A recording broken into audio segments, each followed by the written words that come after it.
নমস্কাৰ পুনৰ এবাৰ স্বাগতম জনাইছোঁ আপোনালোকক মোৰ ইউটিউব চেনেল প্ৰিপাৰেশ্যন ফৰ এক্সামলৈ। আজি মই এটা আপোনালোকক ইনফৰমেশ্যন দিম বুলি এই ভিডিঅ'টো বনালোঁ আৰু হয়তো আপোনালোক বেছিভাগেই অৱগত এই খবৰটোক লৈ। আমাৰ অলৰেডি গুণোৎসৱ হৈ গ'ল আমাৰ বহুকেইটা ফেজত, আৰু এই গুণোৎসৱৰ ৰিজাল্ট কেতিয়া দিব সকলোৰে মনত এটা উৎসুকতা আছে। আৰু আজি এই নটিছখনৰ জৰিয়তে মানে ফ্ৰম ইয়াতে চাব আপোনালোকে office of the mission director সমগ্ৰ শিক্ষা আসাম কাহিলীপাৰা গুৱাহাটী 781019 ইয়াত এইখন আহিছে ডক্টৰ ওম প্ৰকাশৰ পৰা IS আমাৰ সৰ্বশিক্ষাৰ বা সমগ্ৰ শিক্ষাৰ মিছন ডিৰেক্টৰ। তেখেতে ADC সকললৈ পঠাইছে যিসকল এডুকেশ্যনৰ দায়িত্বত আছে অল ডিষ্ট্ৰিক্ট, যে ছাবজেক্টটো চাব আপোনালোকে request to attend the programme of ceremonial distribution of incentive to 11,594 A+ schools of Gunotsav 2024। এতিয়া চাব আপোনালোকে, যদিও মই প্ৰথমে কৈছোঁ যে গুণোৎসৱৰ ৰিজাল্টৰ কথা যিটো আমাৰ 2025ত হৈ গ'ল, কিন্তু ছাবজেক্টটো দেখি সেইটো যেন নালাগে, হয়নে?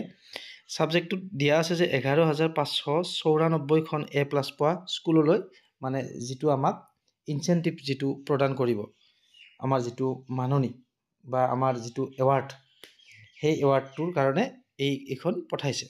চাব ইয়াত with reference to the subject cheated above, I am to inform you that the ceremonial distribution of incentive to 11,594 A+ schools of Gunotsov 2024 will be held on 27/03/2025 at Srimanta Shankardev International Auditorium, Kalakshetra,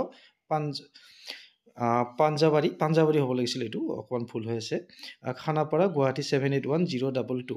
মানে 27 তাৰিখত চেৰেমনিখন হ'ব, মানে অনুষ্ঠানটো হ'ব, য'ত A+ পোৱা বিভিন্ন ডিষ্ট্ৰিক্টৰ গোটেই মিলি আমাৰ অল অসমৰ 11,594খন স্কুলে, যিকেইখন স্কুলে 2024 চনৰ যিটো গুণোৎসৱ হৈ গ'ল, মানে প্ৰথম পৰ্যায়ত 2024 চনৰ যিটো বৰ্ষৰ প্ৰথম ভাগত যিটো গুণোৎসৱ হৈ গ'ল, মই 25ৰটো ক'ব যোৱা নাই, তাতে A+ পোৱা বিদ্যালয়বোৰক তাতে মানে এৱাৰ্ড দিয়া হ'ব, মানে পুৰস্কৃত কৰা হ'ব। আমাৰ যে কোৱা হয় 25,000কে দিব বুলি, যিটো আপোনালোকে শুনি আছে, তাতে সেইটো প্ৰদান কৰিব। আৰু লগতে এই নেক্সট লাইনটো চাব আপোনালোকে, the Gunotsav 2025 result will also' be declared on the same day. আৰু সেই একেদিনতে, অৰ্থাৎ 27/3/2025 মানে 27 মাৰ্চৰ তাৰিখতে আমাৰ যিটো গুণোৎসৱ হৈ গ'ল 2025ত, সেই গুণোৎসৱৰ ৰিজাল্টটো ডিক্লেয়াৰ কৰিব।